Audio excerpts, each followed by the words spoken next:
Son las 7 de la mañana con 2 minutos. Atención a la hora, ya son las 7 de la mañana con 2 minutos.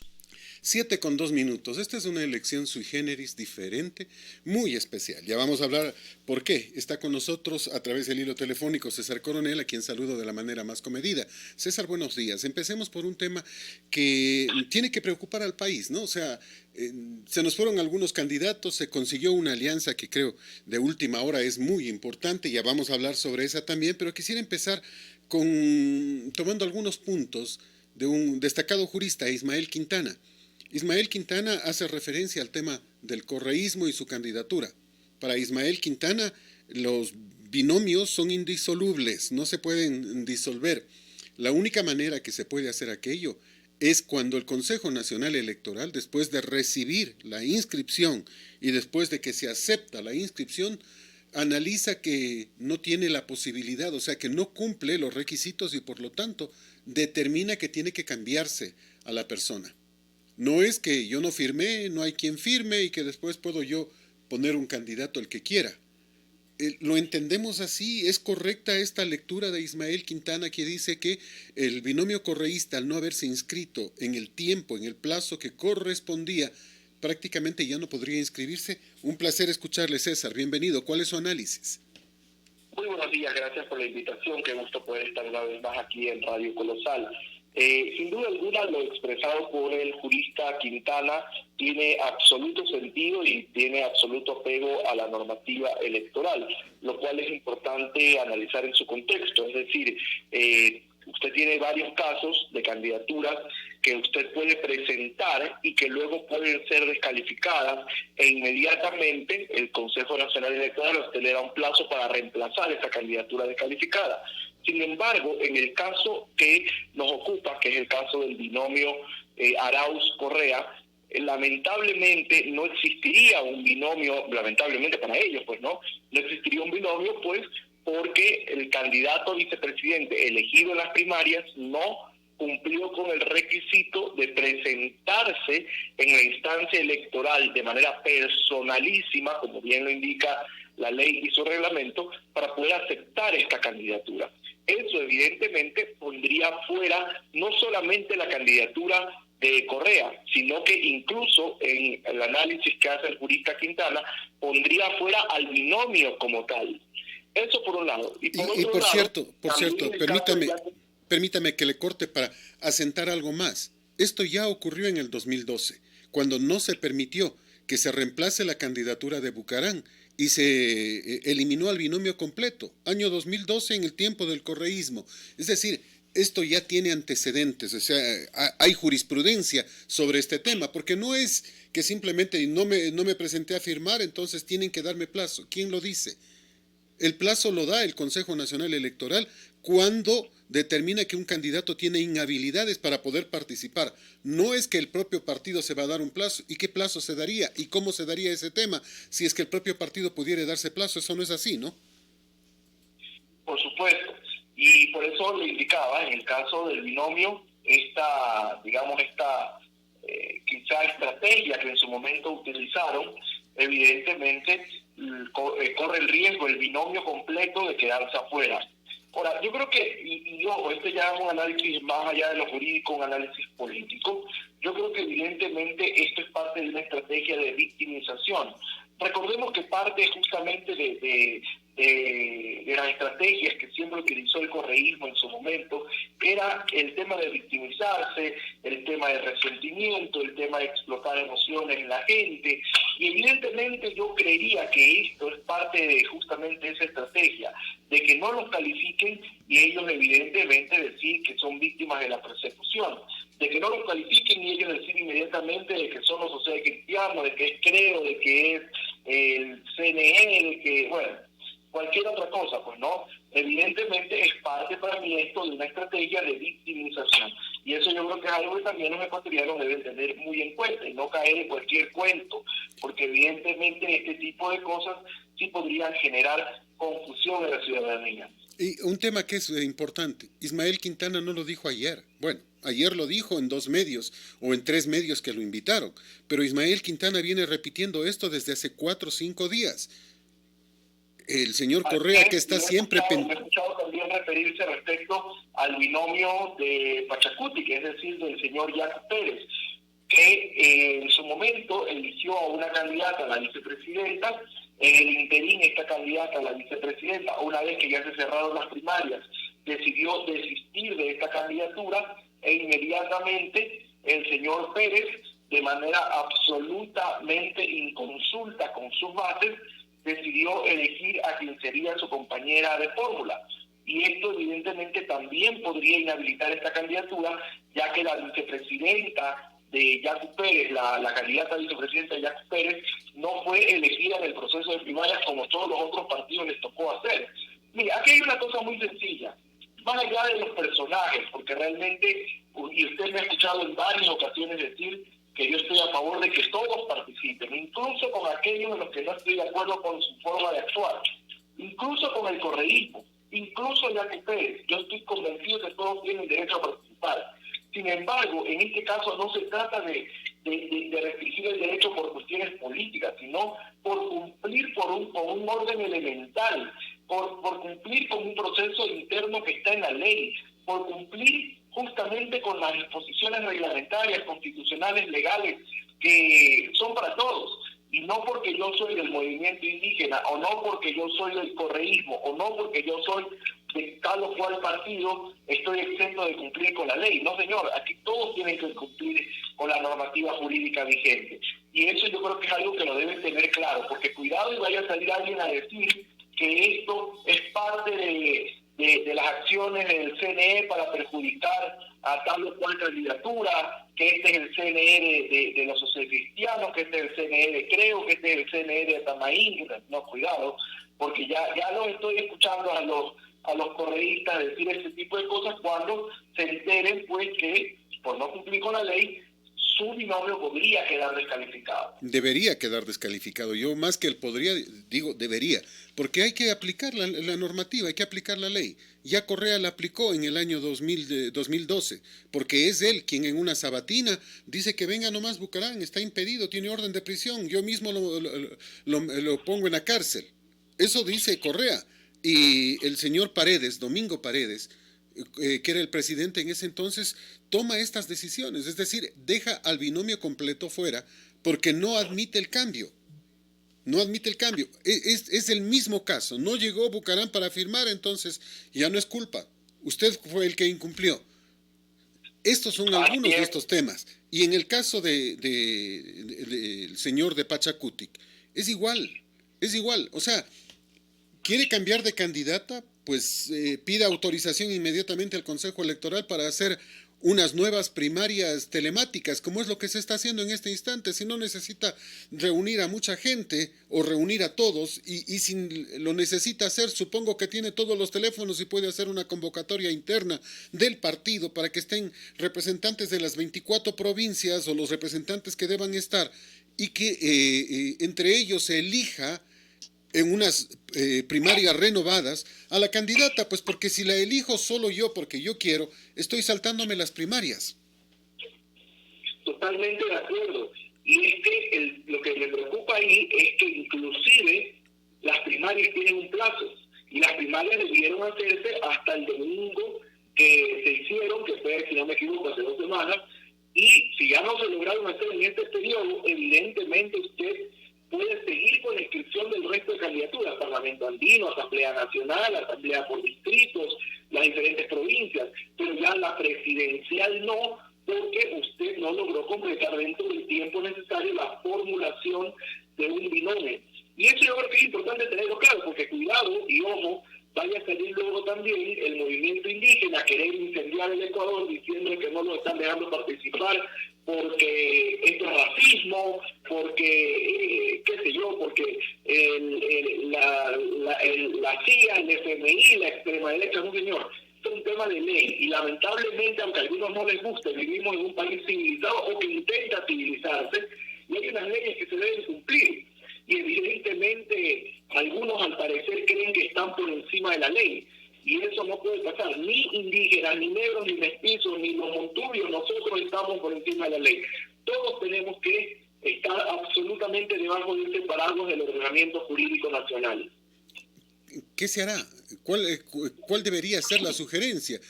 El Consejo Nacional Electoral debe actuar de oficio, directamente en este tema. No necesita que alguien presente una solicitud, entiendo yo, ¿no? Claro, evidentemente en este caso lo que va a pasar es que en el caso del binomio de Yacu Pérez de Pachacutic, lo que debería suceder es que obviamente el CNE tendrá que informar a la organización política de que este binomio no es válido porque no se agotó en el caso de la vicepresidenta la instancia de primaria. Y en el caso del candidato del correísmo tendrá que notificar el CNE que aunque se lo estuvo esperando, nunca se presentó el candidato a vicepresidente y que por lo tanto también esa candidatura estaría obviamente descalificada. Yo creo que eso es lo que debería pasar. Ahora, usted sabe muy bien, mi querido amigo, que del dicho al hecho hay mucho trecho. Y en este país, y usted tiene bastante más experiencia que yo he visto hasta volar vacas, mi querido amigo. Así que todo puede pasar. Una cosa es lo que dice la ley, otra cosa será lo que digan los hechos. Ese es otro de los problemas, lamentablemente, y no hay mucha garantía con el Consejo Nacional Electoral en estos instantes. Me quedo pensando en varios temas, pero dejemos estas noticias que tienen que desarrollarse, que tienen que ocurrir, y toquemos el tema político sin salirnos, pero cambiemos de tienda. El Partido Social Cristiano y Creo llegan a un acuerdo. Esperado, sí, pero la verdad, yo veo pocos renunciamientos de Creo y muchos del Partido Social Cristiano. De esta manera me queda a mí la duda de que esta alianza está pegada solo con babas.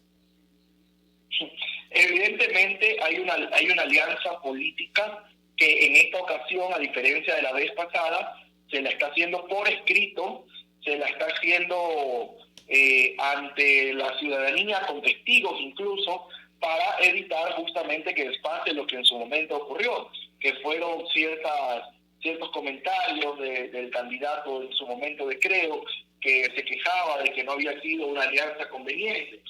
Bueno, en esta ocasión se lo está haciendo por escrito.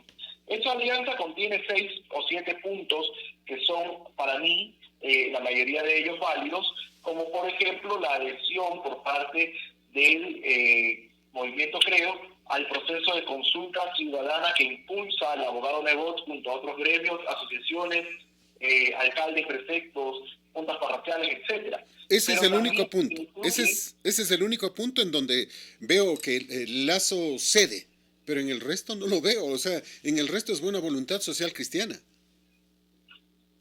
Sí, evidentemente si usted revisa en frío, este acuerdo es un acuerdo que tiene pues mayores beneficios para el movimiento Creo, porque existe un respaldo incondicionado a la candidatura de él para la presidencia de la República, y eso evidentemente podríamos interpretarlo como que hay una ventaja superior en ese sentido para el movimiento Creo.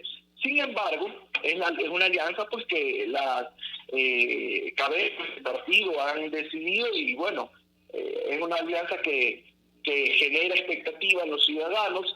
Es algo que de alguna manera se esperaba por parte también de otros actores políticos que veían en esta unidad una forma justamente de evitar que el populismo le siga haciendo daño al Ecuador.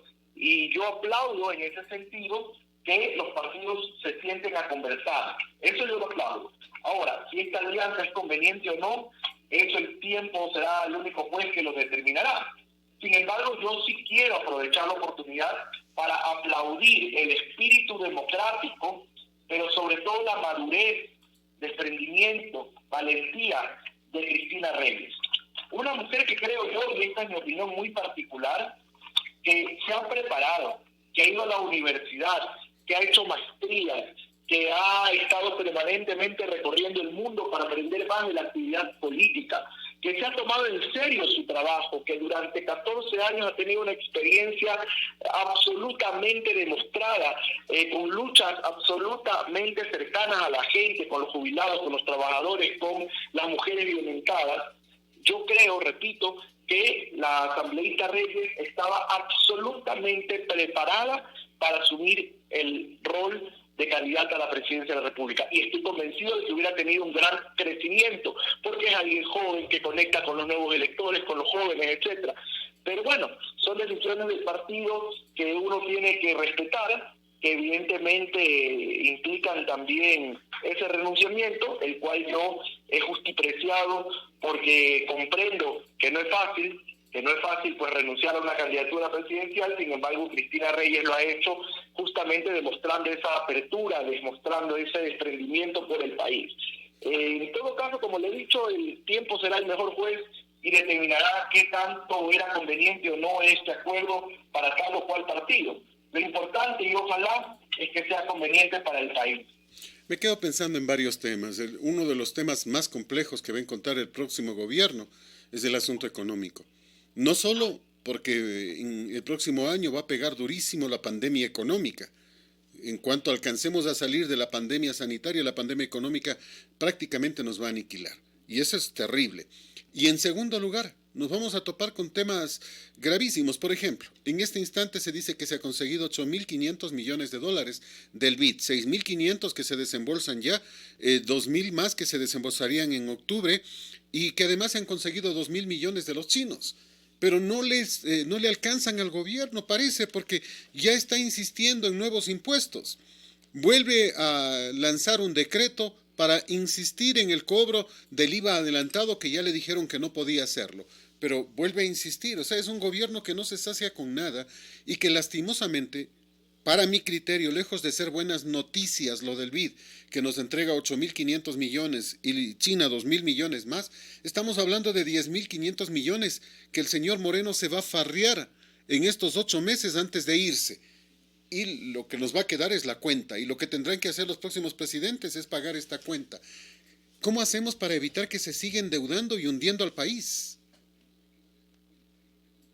Ojo, sin defender a Moreno, porque usted sabe muy bien que yo siempre he sido muy crítico de este gobierno, pero también hay que decir una cosa, y es que él heredó un tamaño del Estado absolutamente obeso, absolutamente sobredimensionado.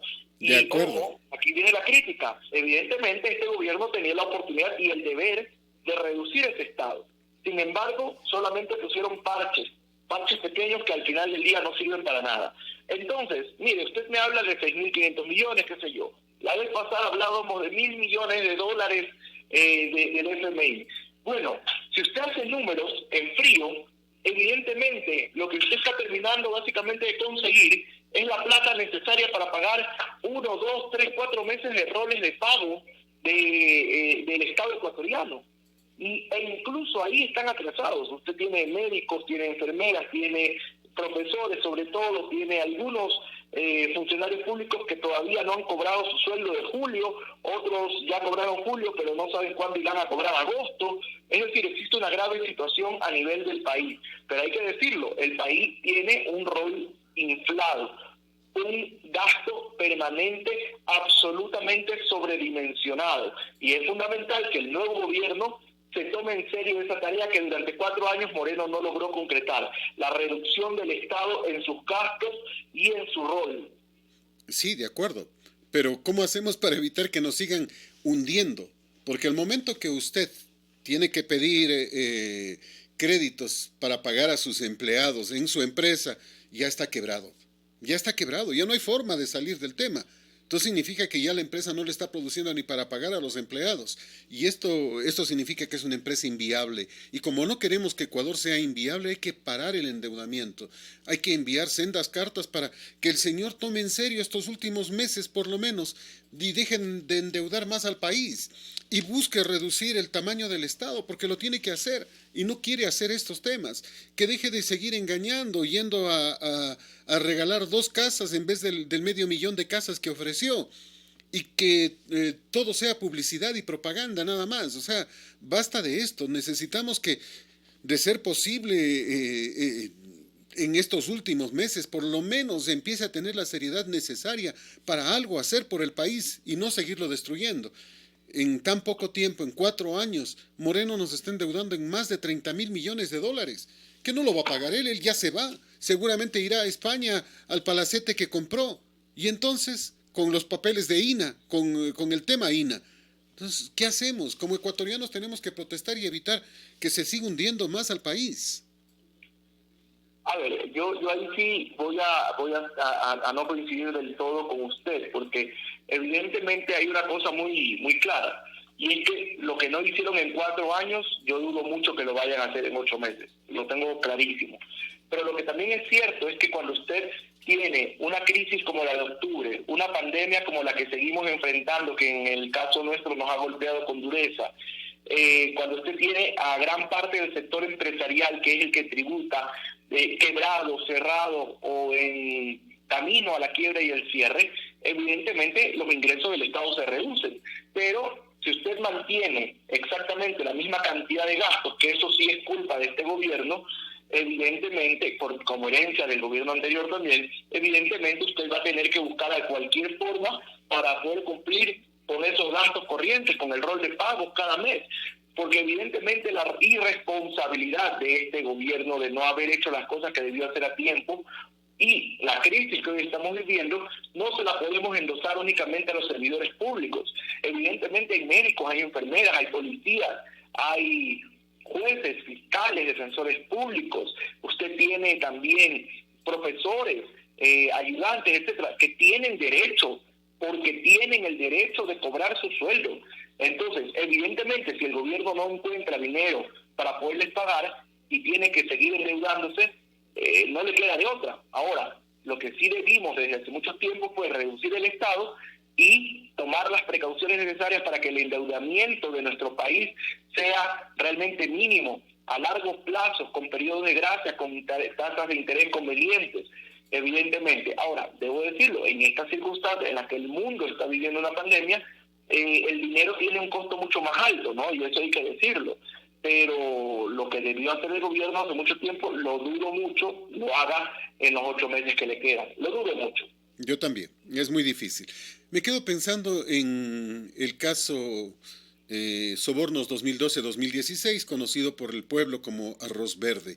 Este caso nos deja una preocupación porque ya se anunció, inclusive por el señor Alfonso Pérez Serrano, de que los jueces supuestamente fallarían a favor del correísmo, y es algo que preocupa. El juez de la cadena es un juez correísta y él es el ponente del caso precisamente, y nos sigue preocupando. No sabemos cuánto más se van a demorar. La ley dice que luego de notificados y entregados el caso tienen 5 días, se tomaron 12 hasta el momento. Y hoy a las 9 de la mañana vuelve a reinstalarse el caso, supuestamente para oír por 5 minutos la réplica de los abogados de los acusados a lo que dijo la fiscal ayer, porque la fiscal y el procurador intervinieron ayer y ahí se cerró la audiencia luego de 10 horas. Hoy está previsto a las 9 de la mañana. ¿Qué puede pasar? ¿Darán largas al asunto? ¿Permitirán que de alguna manera el señor Correa no sea sentenciado todavía? ¿Qué cree usted que puede pasar con este caso que es importante?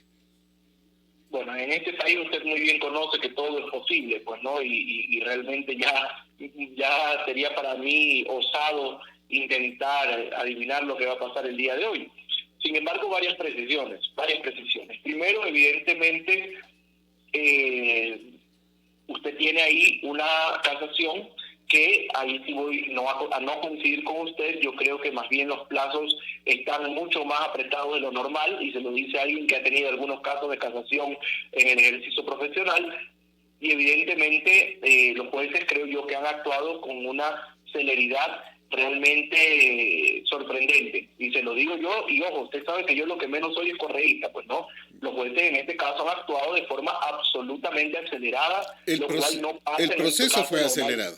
El proceso fue acelerado. En eso sí tiene razón usted. Pero de acuerdo a la ley, yo no soy abogado, pero siempre estoy leyendo. De acuerdo a la ley dice 5 días para resolver. Los señores se tomaron 10 simplemente para analizar. Y me pregunto yo, ¿qué analizan si ya tenían todo? O sea, en esto no se pueden agregar nuevas pruebas ni nada. Por lo tanto, no sé si pueda ser mucho más rápido, porque ahora todavía estamos en manos de ellos. Probablemente se escuche y probablemente decidan retirarse para tomar una decisión que podría demorar 3 días, 5 días, no sé exactamente cuánto. Lo que usted dice es una verdad. Hay muchos casos esperando y este se le dio prioridad para entregarlo a los jueces. Eso sí es verdad. A ver, le cuento.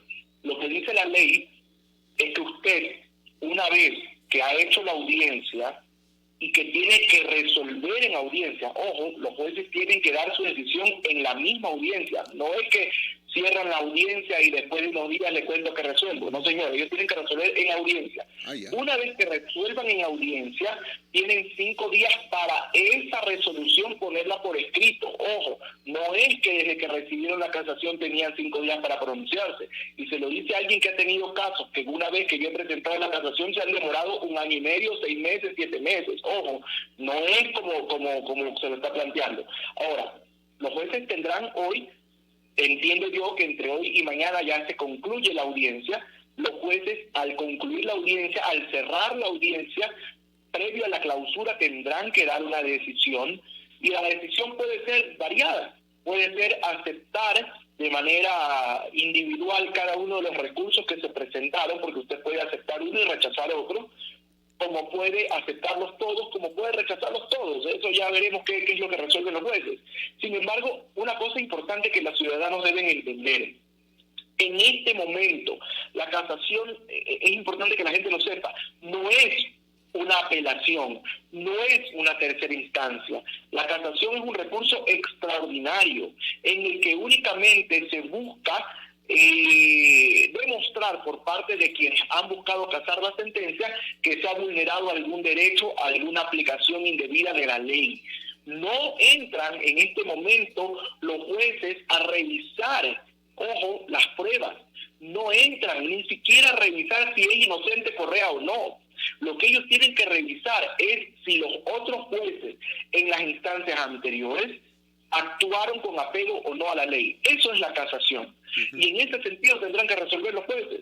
Y entonces, ojalá lo hagan en derecho.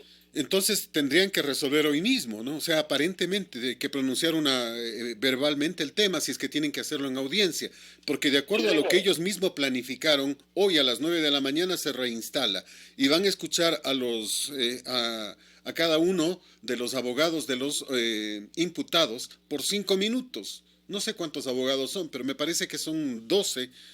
Estaríamos hablando de que sería 1 hora de escucharles y ahí terminaría, porque eso es lo que ellos mismos anunciaron. Sí, señor. En teoría así va a ser. Tendría usted que escuchar, en caso de los jueces, la réplica, porque, a ver, el día de ayer les dieron 10 minutos a cada uno de los 15 abogados. Hablaron, tenía que también responder la Fiscalía, la Procuraduría, todas estas exposiciones se han hecho, y hoy corresponde la réplica por parte de los accionantes, porque usted tiene ahí a quienes han presentado los recursos, que son, si no me equivoco, 15 abogados. Una vez que ellos terminen de expresarse, los jueces se tomarán su tiempo, a veces se hace un receso de unas 5 o 6 horas, qué sé yo, para poder deliberar entre los jueces y poder tomar una decisión. Luego de eso se tendrá que reinstalar la audiencia, se tendrá que pronunciar en la misma audiencia la decisión definitiva, y luego, pues obviamente, esta decisión puede ser susceptible, una vez que ya se reduzca a escrito la sentencia, será susceptible de los recursos horizontales de ampliación o de aclaración. Otra cosa importante, ojo, y usted, repito, yo siempre tengo que repetirlo, no vaya a ser que la gente se confunda. Yo fui perseguido por el correísmo, o sea, yo correísta no soy, pero yo espero, y se lo digo porque lo deseo para el correísmo como lo desearía para mí, que sean juzgados en derecho, que si tienen la razón se la den, y si no la tienen, pues que no se la den, que se actúe en derecho, lejos de presiones. Los jueces deberían actuar lejos de cualquier tipo de presión, de cualquier tipo de simpatía o antipatía, sino en estricto apego de la Constitución y la ley. Y si en estricto apego a la Constitución y la ley el correísmo tiene la razón, pues que se la den. Pero si no la tienen, que sean juzgados con todo el peso de la ley. A ver, pero no dejemos en blanco el tema. No se va a discutir la inocencia o no de los procesados. Correcto, César, pero no lo dejemos en blanco, no lo dejemos en blanco. No le voy a dejar que se me vaya así diciendo sí, que sí, no, o tal vez, quizá. No, a ver, pero para usted, individualmente, ¿hay o no hay motivos para una sentencia? No le estoy pidiendo que divaguemos, sino ¿hay o no hay motivos para una sentencia después de leer y conocer el caso Arroz Verde? Ahí hay varias cosas, le cuento, varias cosas. Porque usted tiene una lista de acusados que para mí, y es mi muy particular opinión como abogado, Algunos sí tienen responsabilidad, pero hay otros que para mí están metidos en ese caso sin tener ningún tipo de culpa. No voy a dar nombres para evitar irnos de largo en la discusión, pero sí hay personas que no debieron nunca ser involucradas en este caso. Pero el culpable principal, Correa, el que le interesa al país, desde su óptica, desde su criterio, desde lo que usted ha conocido, ha revisado, eso no es culpable.